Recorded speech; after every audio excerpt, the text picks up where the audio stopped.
This is Obsidian ASMR. Don't forget to like, subscribe, and hit the notification bell for future videos.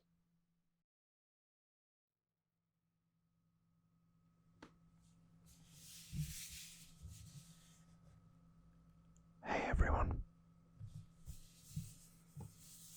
Welcome back to Obsidian ASMR.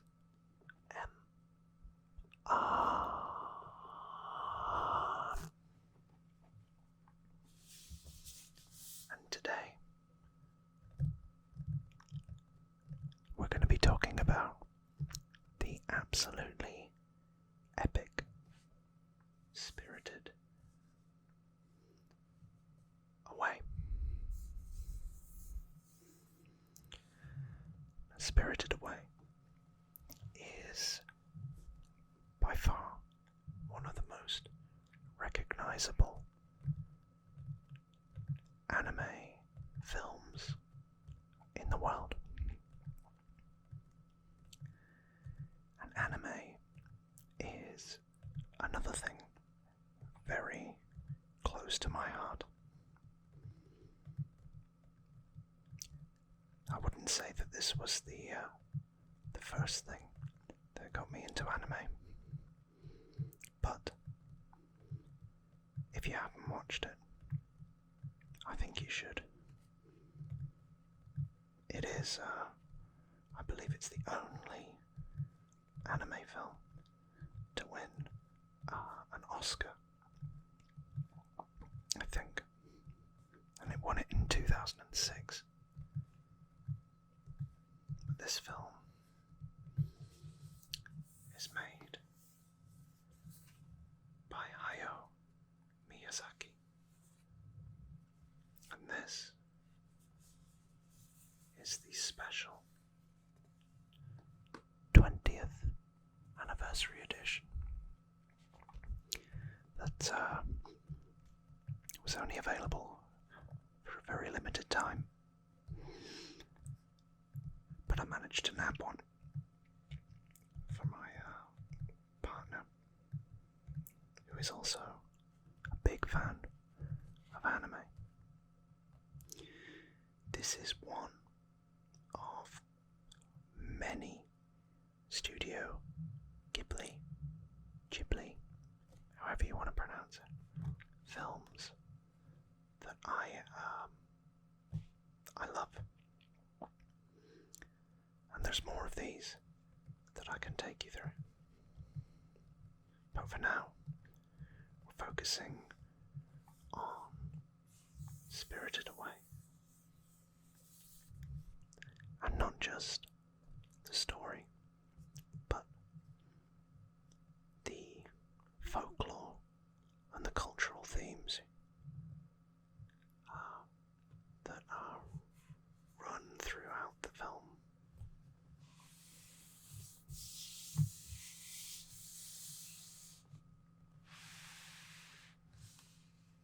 Let's have a little look.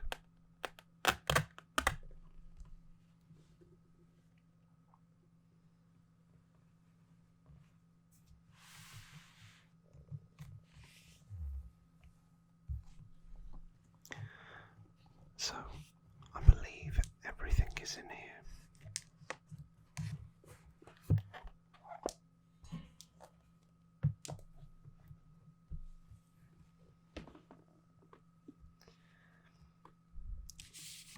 As always, with these special editions, they give you something that, in this case, it's a little like credit card holder, or if you're in the UK, this would be what you'd have for a train ticket, or your Oyster card down in London for the tube. But this is just a little plastic wallet to put some card in pristine condition. And now his no-face. We'll get on to him.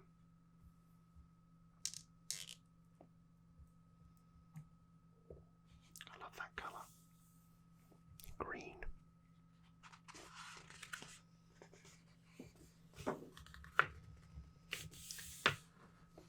So, Spirited Away is, I think you could say, it's an easy film to watch and just to enjoy for the story and the plot on a very surface level. However, as with most Hayao Miyazaki films, there's a very strong underlying message, and this, it's not the typical one, but it's a gateway.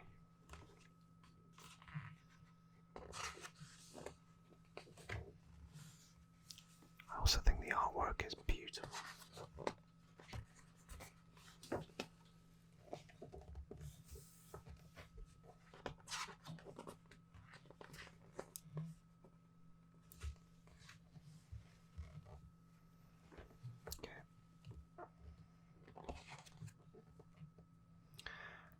So here's a foreword by Hayao Miyazaki, and he says, "I would say that this film is an adventure story, even though there is no brandishing of weapons or battles involving supernatural powers. However, this story is not a showdown between right and wrong. It is a story in which the heroine will be thrown into a place where the good and the bad dwell together, and there she will experience the world. She will learn about friendship and devotion, and will survive by making full use of her brain. She sees herself through the crisis, avoids danger, and gets herself back to the ordinary world. Somehow, she manages, not because she has destroyed the evil, but because she has acquired the ability to survive."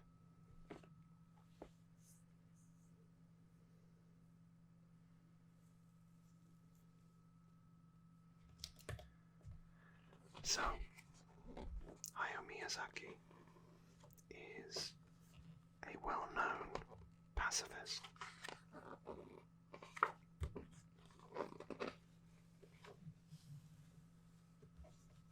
But he also loves to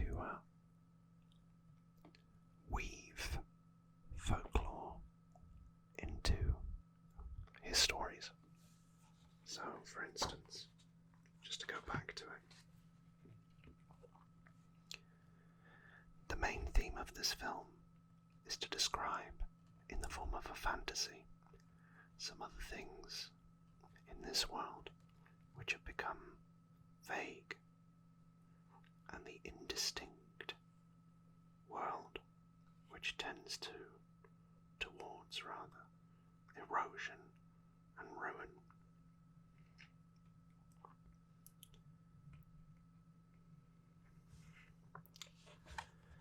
So, to give a little bit of a better review, this is a typical kind of depiction of a witch in Japanese culture. Apparently, they always tend to have quite large or oversized heads. And this character is the owner of the setting the movie, which is a Aburaya onsen bathhouse. This is Ubaba, and having done a bit of research, it seems to be that Ubaba is an homage to the Slavic folklore tale of Baba Yaga. And I think, although correct me if I'm wrong, the Baba Yaga is a forest witch in that story. So again, the witch theme. But, as you can see here, it's not the only parallel with Slavic folklore. Because when Ubaba transforms into a bird, she looks very similar to a gamayun, or I guess you could say a harpy from Greek mythology. She could also be a reference to the Japanese folklore tale of Yama Uba.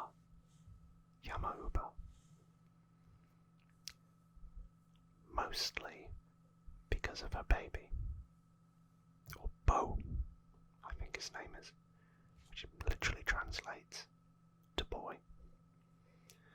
But I think that is the strongest link to the Yama Uba story, where she has a son or a baby, golden child, I think. And as you can see, there's a bit of a golden tint to him here, who has like super strength, which he does in the film.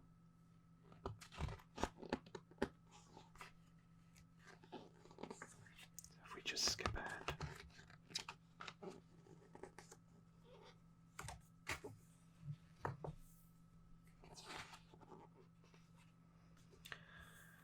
So Spirited Away is set, as I just referred to,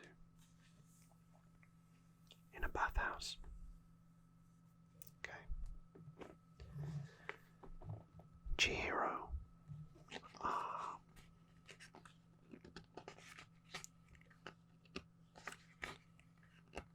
protagonist. There she is. Is a bit of a jaded, listless young girl who's moving from a city to a new town, moving away from her friends. She moves with her parents, and part of that, here she is, Chihiro.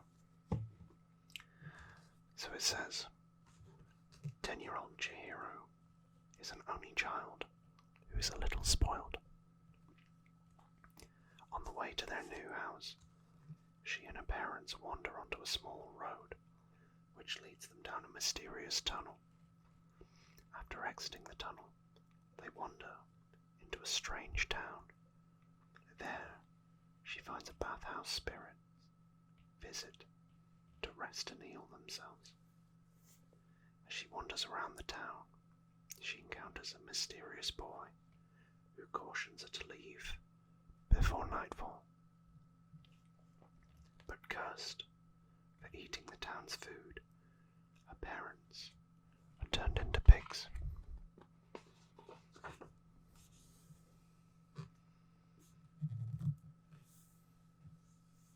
Here's Chihiro. Apparently she was inspired, as it says here. Mr. Miyazaki had his producer's friend's daughter in mind But by the time I was showing her photo, my work was already underway, and I thought, well, she doesn't resemble her at all. Her body's thin. But Mr. Miyazaki originally requested a pudgy girl, so that's why her face ended up being round. Although I made her body thin, I made sure her head and her body went out of proportion.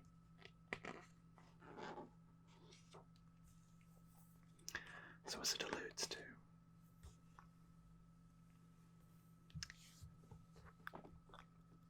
the story starts with Chihiro moving and going down this country lane. I'm passing this gate. So, this is one of the key elements, well, overarching themes, which is religion. And this is a Shinto gate. Shinto is a Japanese religion, and it's I don't think it's practiced outside of Japan. I could be wrong. But these gates are portals to the world of the gods, or kami. And as you can probably tell, Hayao Miyazaki does not leave something like that there for chance.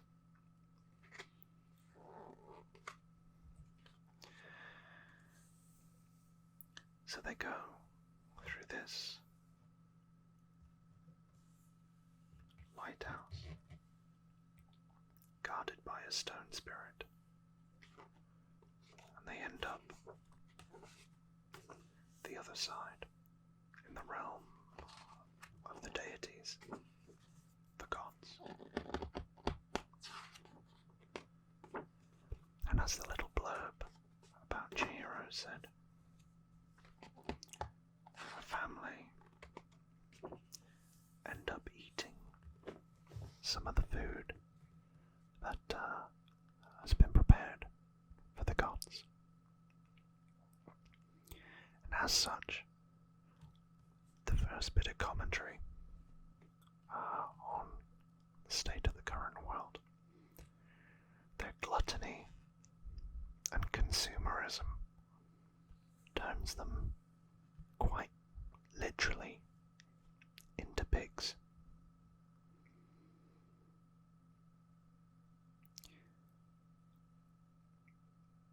Miyazaki has a lot of very interesting views of the world. In a lot of ways, I'd say he's quite old-fashioned, and he's not afraid to put those views quite literally at the forefront of his films, whether that's conservationism or, criticisms of consumerism, gluttony.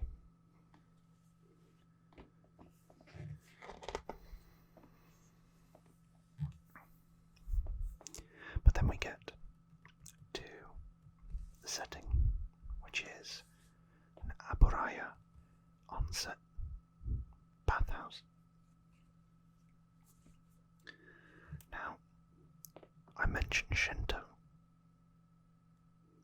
and this is where a key concept of Shinto comes into practice, or to play, and that is misogi,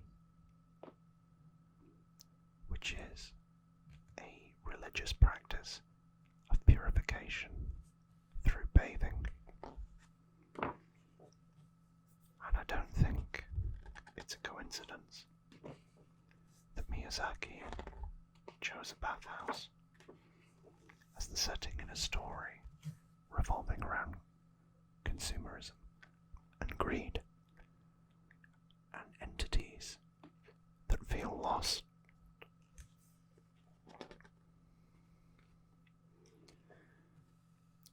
Speaking of entities that feel lost, this is Haku. He works at the bathhouse, but he's a bit more mysterious, telling Chihiro she needs to go, she needs to run, and she needs to get out of there before nightfall.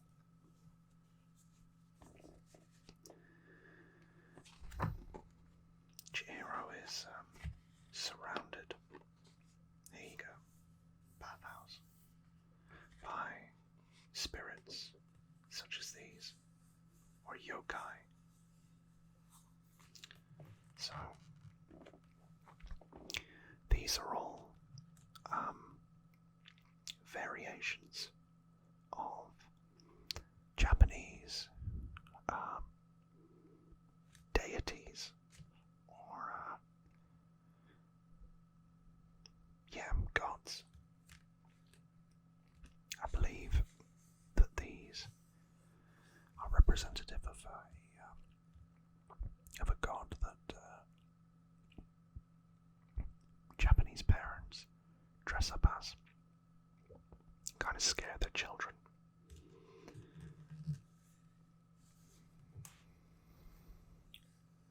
That's a form of deity that is based on like Japanese theatre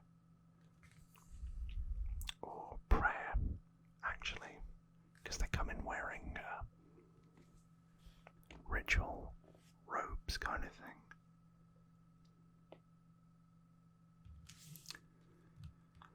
And I don't think that's a radish god. I think it's just a representation. He was known for ad-libbing quite a lot.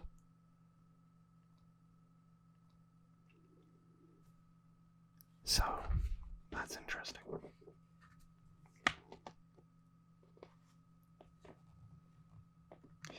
Now, we've talked about Ubaba,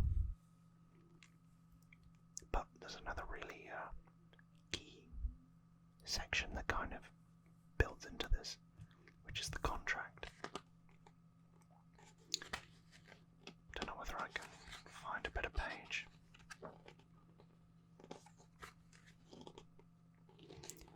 Okay. We'll stick to this one. So, effectively, Chihiro gets stuck and has to work in the bathhouse.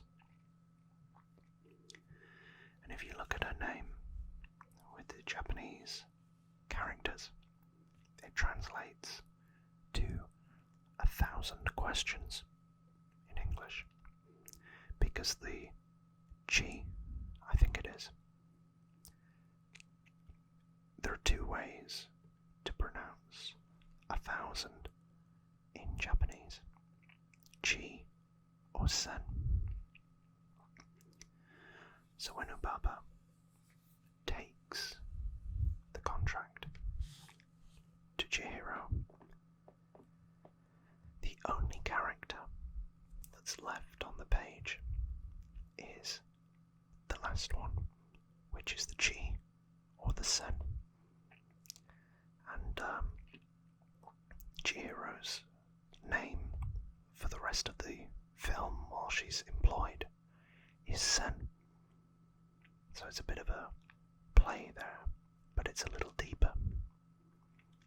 You could just say she could be the 1,000th employee at the bathhouse, or if you look at it from a Japanese contextual lens, it could be removing Chihiro's ability to question. Yeah, because her name translates to 1,000 questions, and she's just left it at 1,000. So I think that is a reference to the Japanese belief of Kotodama. And Kotodama is a key part, again, of the Shinto religion that translates to soul of language.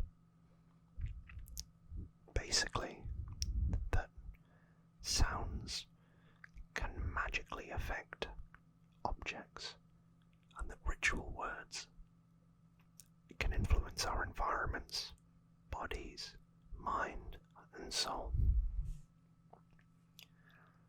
I've done a little bit of research on this because it's probably the most interesting part of the film, if you notice it.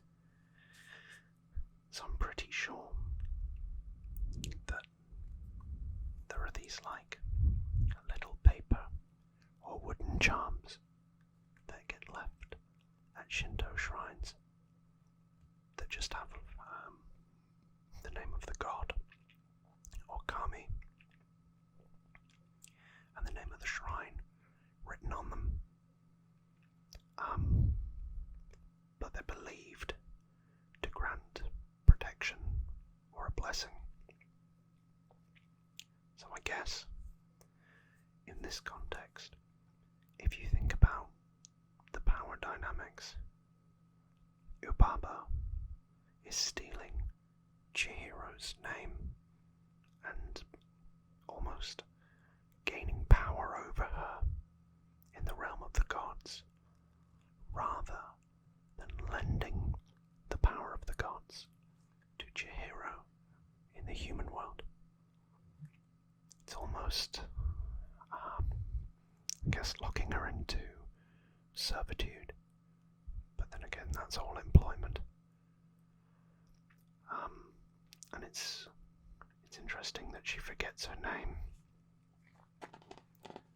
until her name is presented to her, and then she remembers who she is,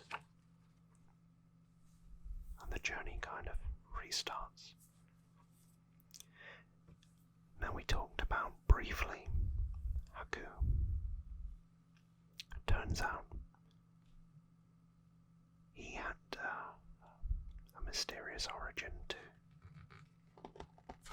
So Haku is employed at the bathhouse, but let me find the right page. Chihiro finds his real name, and with it, she frees him.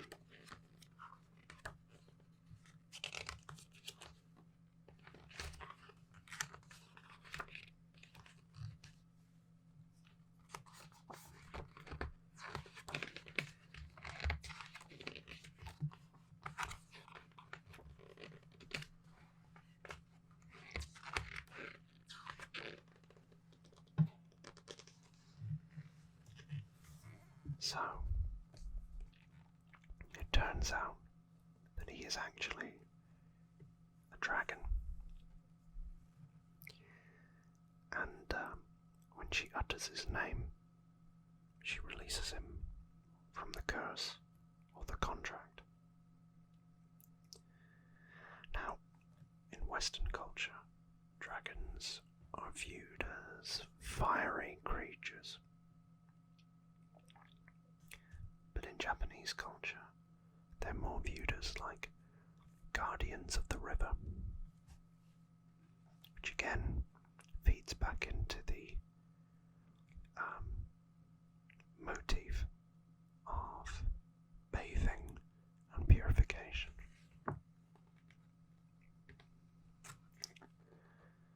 Now, the final guy I want to talk about is No Face. And No Face is kind of a lost soul. Almost the embodiment of an empath. A deity that doesn't know who he is and what he is. So he takes on the form or the characteristics of those around him. He tries to please Chihiro by offering her gold because it's viewed as precious, trying to make himself useful. Then gorges himself on food and employees of the bathhouse. But then when he's removed from that environment, he goes back to his normal self. Kind of listless, lost, without meaning. I think you could argue that No Face is a kind of embodiment of the viewer, where he's lost in this world, susceptible to gluttony, greed, but that's all a mask for the fact that he doesn't have a sense of purpose, a sense of belonging, which I feel was ahead of its time, but definitely does resonate in the modern world.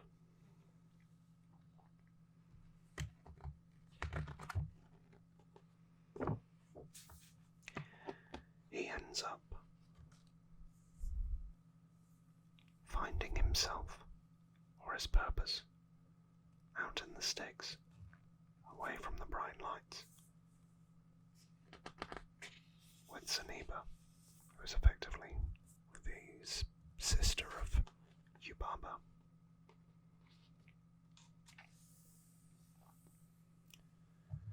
And the book even says No Face ends up staying behind as Zeniba's helper. He's finally found somewhere he belongs. I think we all feel lost.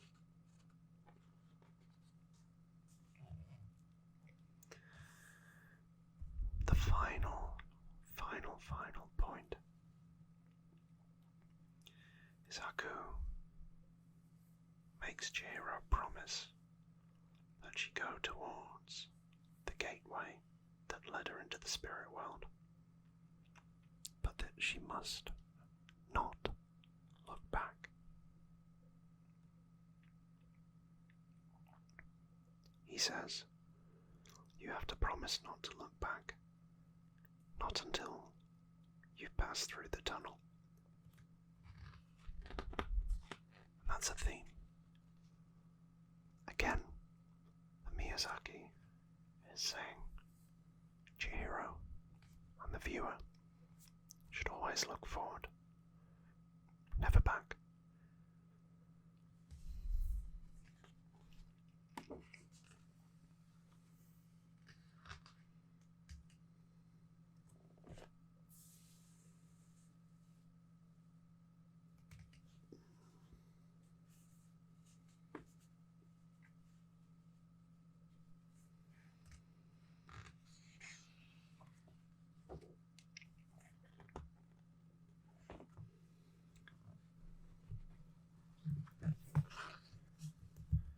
So that's all I know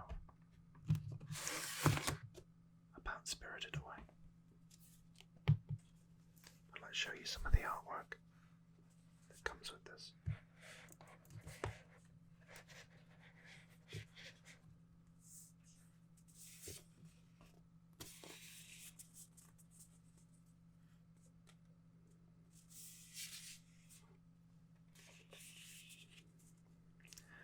it's No-Face when he's being a glutton. He kind of forgets himself. I have seen some, I guess, talk about he could be a silkworm, and there was some kind of tenuous links to that, but I just think he's lost.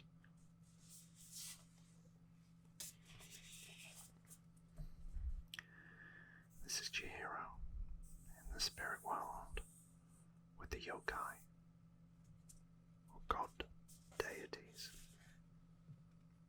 This is my favourite. Just the beauty of the cherry blossom. It's visually stunning.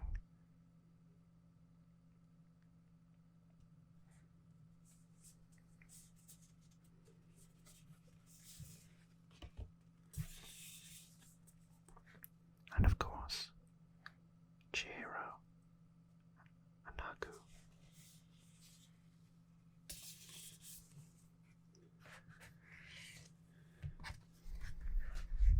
So as well as those, it does give you a full theatrical poster that you can put up if you want. But otherwise, it's just a copy of the Blu-ray.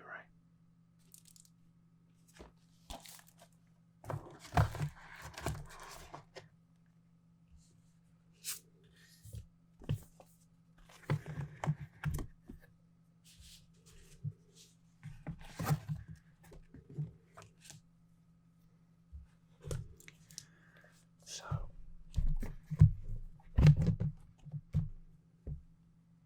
try and do this quietly.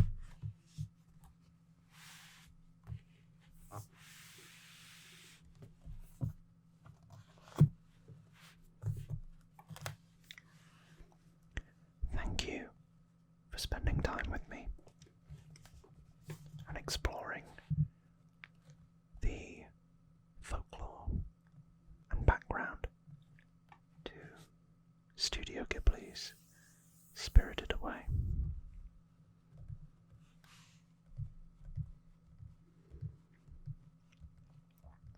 I hope you've enjoyed looking in this 20th anniversary edition box set. And if you have, I've got about 3 more of these that we can have a look at. So let me know in the comments below.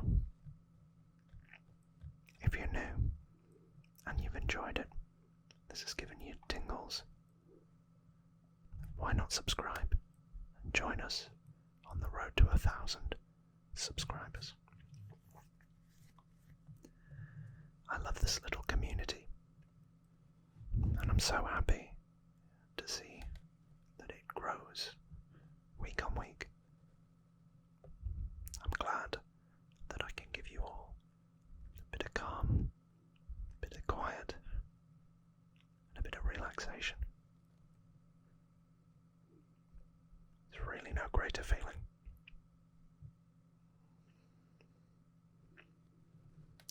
I look forward, hopefully, to seeing you all in the next one. Thank you for choosing to spend your time with me. I'm Obsidian, and I'll see you next time. Goodbye for now.